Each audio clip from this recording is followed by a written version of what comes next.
The challenge, preserving the history and integrity of the place while also modernizing the Tennessee Theater. It was quite an undertaking and effort. Emily Stroud compared before and after with longtime technical director. Take a look.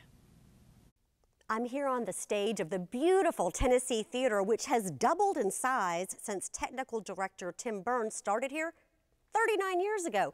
Tim, why did they make it bigger?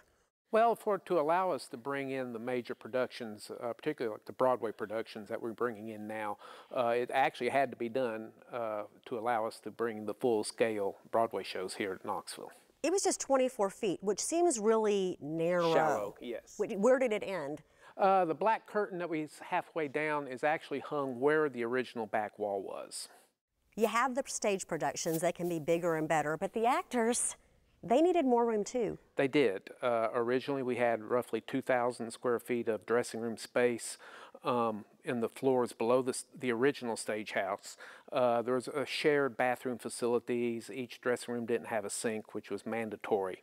And now in our new dressing room suite, which it covers over 10,000 square feet, each dressing room has its own shower facilities, actually restroom and shower facilities, which fully meets actors' equity requirements.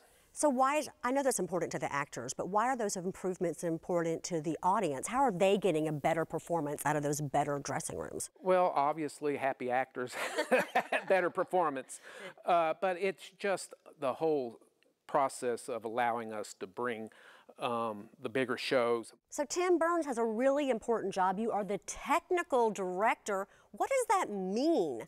Actually, I'm responsible for everything that happens behind the footlights, so to speak, or actually on stage here at the Tennessee.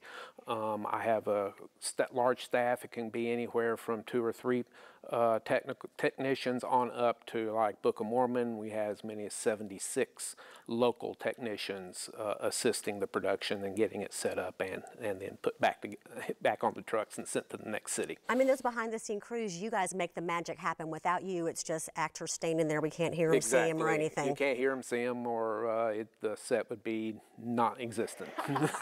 Thank you for your 39 years of work, Tim. My pleasure. It's been a labor of love. Yes, I appreciate it. Now you know a little bit more about what happens here behind the scenes and how is it expanded here at the Tennessee Theater.